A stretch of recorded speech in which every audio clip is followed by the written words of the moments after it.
Família de margarina existe? Família de margarina existe? Será? Será que existe aquela família perfeita, onde todo mundo se dá bem? Será que todas as famílias são boas? Será que todos os entes da família, incluindo pai e mãe, também são pessoas perfeitas, que não erram? Bom, quando a gente tem aqui como tema família, a gente pode falar sobre várias coisas, né? Muitas vezes todos os problemas emocionais, psicológicos e até espirituais começam dentro de casa. Mas hoje a gente vai falar especificamente de famílias tóxicas e depois a gente expande isso aí em outros vídeos, porque realmente existem muitos temas quando o assunto é família. Antes de mais nada, eu vou pedir para você ajudar esse canal a chegar para mais pessoas, curtindo, compartilhando, comentando, até para poder também dar sugestões, dizer se concorda ou discorda, se tem uma experiência semelhante. Isso sempre contribui com alguém que possa precisar. Agora, falando sobre o nosso tema aí, qual é a sua relação com a sua família?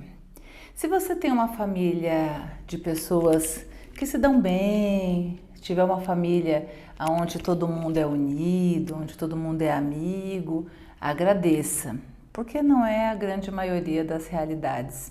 A grande maioria das pessoas, infelizmente, vivem com famílias desajustadas, com famílias que possuem dificuldades nas relações, e com isso a gente tem muita gente que acaba desenvolvendo muitas das síndromes, muitos dos traumas, muitos dos problemas emocionais, às vezes dentro da própria casa. Por exemplo, bullying. Bullying é uma coisa muito comum na família. Tem gente que acha que é apenas na escola, né? É uma vivência apenas escolar. Mas não, ela pode vir da família, ela pode também estar no trabalho, ela pode estar em qualquer lugar que tenha pessoas que achem graça, né? Tirar um sarro, incomodar alguém. Então, é claro, mais comum entre as crianças que são imaturas, que não têm maturidade para entender o que é certo e o que é errado, que não sabem lidar com suas emoções e nem com as suas reações. Mas existe também muita gente que começa, né, a viver o bullying dentro de casa. Família é um importante componente na formação de qualquer ser humano. O nosso primeiro contato com a sociedade vem na família, né? Nosso primeiro contato com a vida com outras pessoas, na interação com outros seres vivos, outros seres humanos, começa dentro da família. Seres vivos foi ótimo, né? Seres humanos começa dentro da família.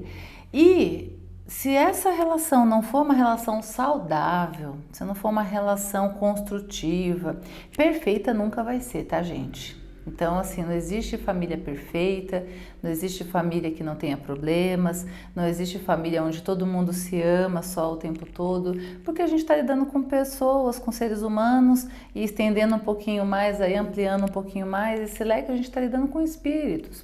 Espíritos diferentes, com diferentes evoluções, diferentes experiências, e quando a gente fala de cultura é a mesma coisa. E além de tudo, a gente também tem entre os membros da família muita gente com dor. Tem muita gente que viveu uma infância difícil, que passou por traumas na infância, e esse trauma, essa vivência difícil construiu uma estrutura rígida, uma estrutura às vezes inflexível, que dificulta para quem vive com essa pessoa o lidar, né? Antigamente, terapia para muita gente era um tabu, muita gente achava que era coisa de doido. Graças a Deus, hoje as pessoas têm uma visão mais ampla, mais aberta, né? Expandiram aí seus conhecimentos e entendem, a grande maioria. Hoje alguns usam até como algo para se gabar. Fazer terapia fosse uma coisa legal, uma coisa que poucas pessoas podem, um luxo que a pessoa tenha, né? Tipo isso. Mas indiferente do motivo pelo qual as pessoas chegam até a terapia, né? Alguns com consciência da sua necessidade, outros porque acham que isso é uma coisa que vai ser legal de dizer que faz, etc. Ou porque a família pede, ou porque a família exige, seja como for, né? O importante é que os fins, né? Nesse caso aqui, os meios, na verdade, não vão justificar os fins. O importante é que a pessoa chegue e vai receber ajuda.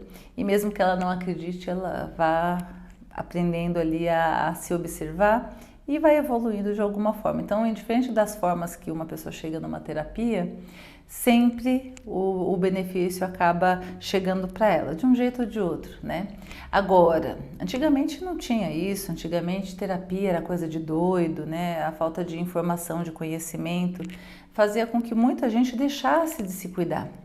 E muita gente também usava aquela expressão, isso é frescura, isso é falta do que fazer, é falta de uma pia para lavar, e coisas do preconceito e das pessoas ignorantes que não entendiam na época que realmente a questão emocional e psicológica afetam muito a qualidade de vida, a saúde e a construção do como ser vai ser com as outras pessoas.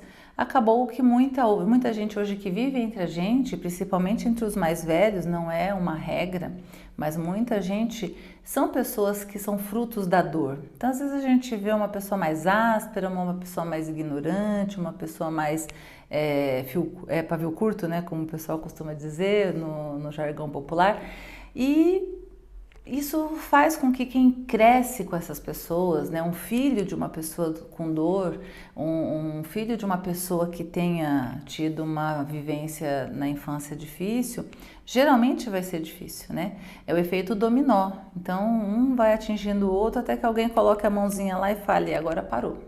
A partir daqui a gente vai reformular aí, porque tudo é possível, mas precisa dessa visão, né? Falando de educação de filhos, quantos pais não batem nos filhos porque eu apanhei e me fez ser gente, me fez ser o que eu sou hoje, não me matou, então eu vou bater também, né? Ou o contrário, né? Porque aí tem pai que quer dar tudo pro filho porque ele não teve nada do pai e também acaba não dando o que ele precisa, que é aprender a lidar com as suas emoções, é a sua presença, é a sua companhia, é a sua atenção. Então, o que acontece? Hoje nós vivemos com famílias mistas, de pessoas de diferentes culturas, formas de pensar, educações e principalmente, né, diferentes criações. Então, às vezes o pai é aquele general, porque de repente ele serviu o exército, então ele tem uma educação mais severa, mais sim senhor, né? Aquela coisa que não tem tanta flexibilidade por conta do como ele cresceu. Às vezes a mãe é aquela pessoa que põe no colo, e aí o filho lida com as duas realidades. E às vezes essa construção psicológica de quem ele é, de como ele é, fica afetada por essa forma de ser de um ou de outro, né? Isso falando de criança, mas isso não fica ali só restrito à criança. Vamos falar sobre os adultos, pessoas que vivem com mães narcisistas, com pais de repente ausentes que eu digo não é aquele que foge de casa, aquele que vai comprar um cigarro e não volta mais, aquele que está em casa mas não está ali assistindo no futebol dele, não brinca com a criança, não conversa, não interage. Quantos de nós não crescemos com frases que fizeram com que você criasse a sua forma de se ver?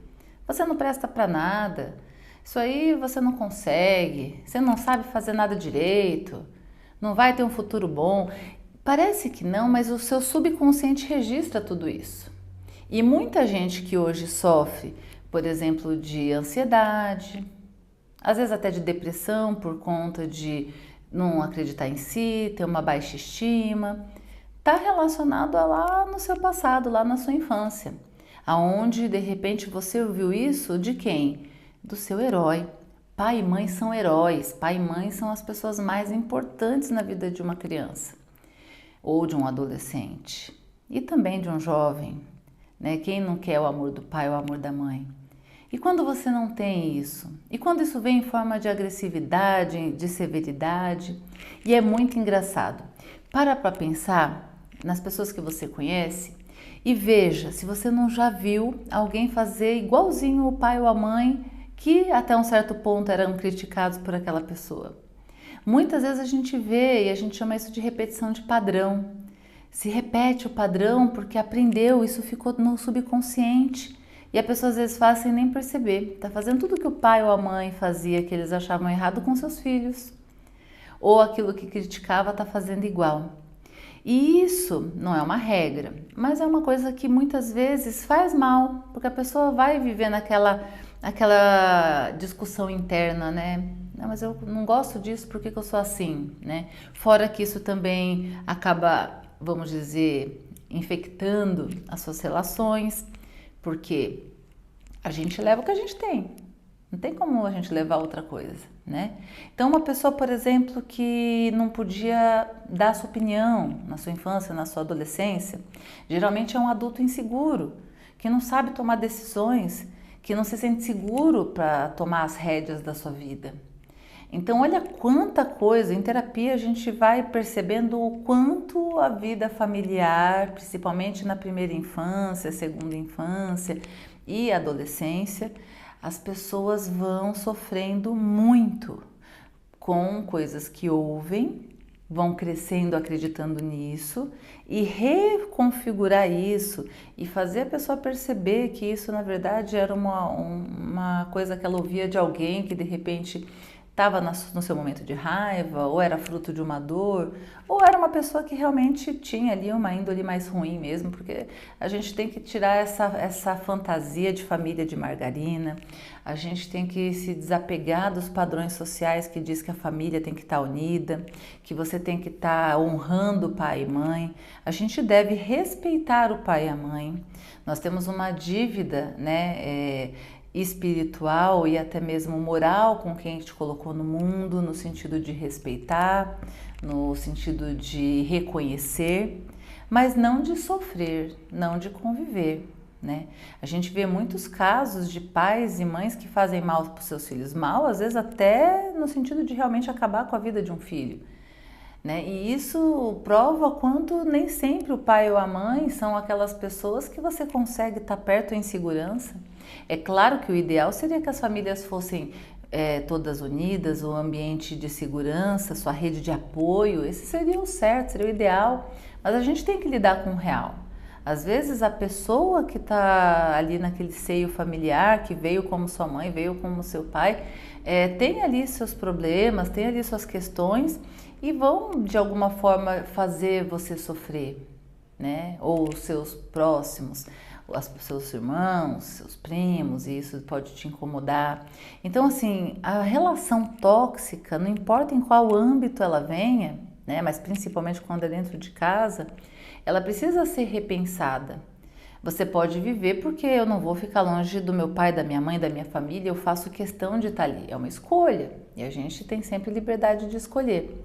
Mas a gente precisa repensar se isso está sendo bom para a gente, se isso é realmente o que você quer, se isso realmente é algo que você consegue lidar, né? Se você consegue lidar, tá tudo bem, a escolha é sempre individual, mas você já sabe que você vai ter que passar por coisas que se você fizesse escolhas diferentes, como por exemplo se afastar, não estar tão próximo, ver de vez em quando, você de repente conseguiria viver com um pouco mais de leveza, tendo menos crise, tendo menos dificuldade.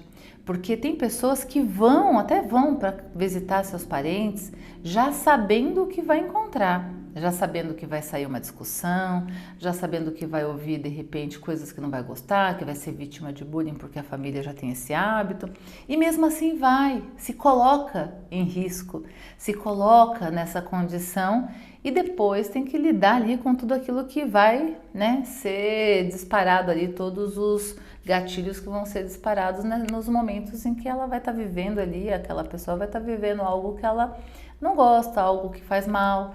Então, muitas vezes, essa pressão social de que a gente tem que estar com a nossa família, que a família ela tem que estar unida, que você não pode viver longe da sua família, faz com que pessoas sofram e às vezes até percam a vida. Como a gente vê casos aí de pessoas que chegaram, né, ao extremo depois de, seja batendo, seja de outras formas. Então, não que a família vai ser perfeita, não que a gente tenha que fugir dos desafios, porque eles fazem a gente crescer e fazem a gente se conhecer, entender o que a gente precisa trabalhar na gente. Mas a gente precisa sempre entender que a gente tem escolha, que a família é um núcleo familiar, é um grupo de pessoas que estão juntas para viverem juntas, aprenderem juntas, até a página 2, até onde isso é possível. Tem famílias que se dão super bem, eu conheço muita gente que tem família que é todo mundo unido, todo mundo muito alegre, todo mundo se adora, um ajuda o outro, um é a força do outro. Lindo de viver. Mas infelizmente conheço muito mais famílias onde tem brigas, discussões, aqueles climas ruins nas festas, aquela festa que sempre acaba em barraco, em discussão, em tristeza, em gente chateado, gente sem se falar por um tempo, né? E isso não é bom. A gente precisa prezar pela nossa saúde mental, psicológica e emocional. Fora isso, a gente vai acrescentar mais uma coisinha que eu vou falar superficialmente, mas que também está aí envolvida. Dentro do conceito da espiritualidade, dentro do conceito espírita, por exemplo, família é um grupo de pessoas que precisam acertar contas, precisam ajustar alguma coisa aí, precisa aprender uma coisa com o outro, perdoar. Ou seja, em tese, boa parte das pessoas que encarnaram com você aí como familiar são pessoas que podem sim ter ali alguma coisa que já dificulta naturalmente o se apegar, o gostar, o querer bem, o pensar antes de falar porque eu não quero magoar aquela pessoa. Porque às vezes sem perceber, sem saber o porquê, existe ali alguma coisinha que inconscientemente a pessoa não saiba, mas que de alguma forma dificulta ali um elo maior, uma empatia, uma relação mais harmônica. E não que a gente precise fugir disso, porque se foi uma escolha, né, existe um conceito de que a gente escolhe com quem a gente vem, a gente já sabe que a gente vai ter que passar por alguns perrengues, vai ter que trabalhar ali a sua empatia, a sua tolerância, a sua forma de olhar, inclusive olhar o outro como espírito é muito libertador, em vez de ódio, raiva, te traz compreensão, às vezes até pena de quem ainda precisa desenvolver algumas habilidades, algumas questões aí para poder crescer, evoluir, parar de tá ali estacionado, até regredindo em alguns casos. Mas quando a gente entende esse conceito, fica fácil entender porque às vezes algumas relações teriam tudo para dar certo e não dão. Ficaria fácil entender que às vezes o desafio é grande por conta disso mesmo.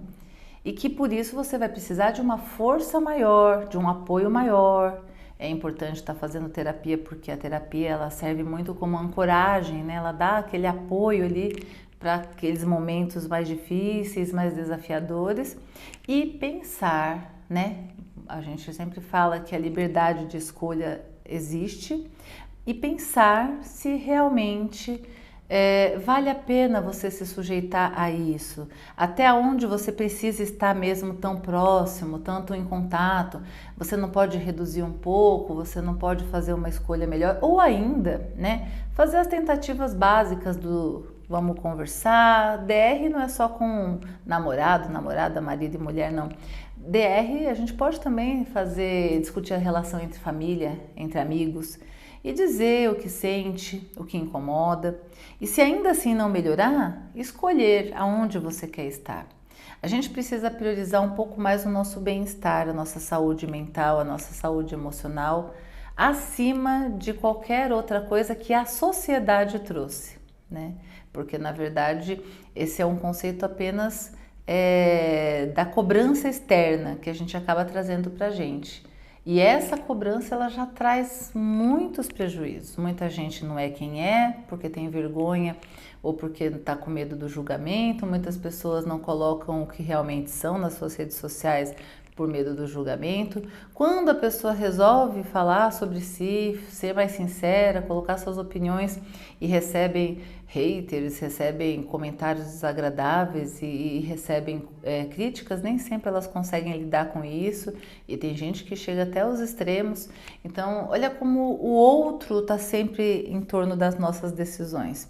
Olha como o outro está sempre atrapalhando a vida das pessoas, atrapalhando porque elas deixam atrapalhar, porque elas dão importância, né? Elas estão sempre preocupadas com o que vão dizer, o que eu vou precisar lidar. Não deixam de ser uma certa fuga, né? Eu não vou colocar a minha opinião, porque se eu colocar a minha opinião eu vou ser criticada. Eu não vou ser quem eu quero ser, porque se eu for quem eu quero ser, as pessoas vão criticar e eu não quero lidar com a crítica do outro. Eu não quero sentir o incômodo de estar sendo criticado. Eu não consigo lidar com uma crítica. Olha quanta coisa que está aí inconscientemente embutida nas nossas ações no nosso dia a dia. E não é diferente no meio familiar, no seio da família. Muita gente às vezes não quer estar, mas vai pela obrigação social do que vão dizer se eu não estiver, o que vão falar sobre mim, o que é certo, né? Eu tenho que estar junto com quem é da minha família, será? Eu tenho que estar perto das pessoas do meu sangue, será? Então, fica aí a reflexão, né? Fica aí a sugestão de parar para pensar, de pensar sobre não se colocar em risco, né? Cuidar da sua saúde emocional, da sua saúde mental, da sua saúde espiritual também. E eu vou pedindo mais uma vez aí para ajudar esse canal que é novo a chegar para mais pessoas, curtindo, compartilhando, comentando. Se tem alguma experiência aí para contribuir, comenta aí também, isso também ajuda a engajar aí o vídeo. E até o próximo vídeo.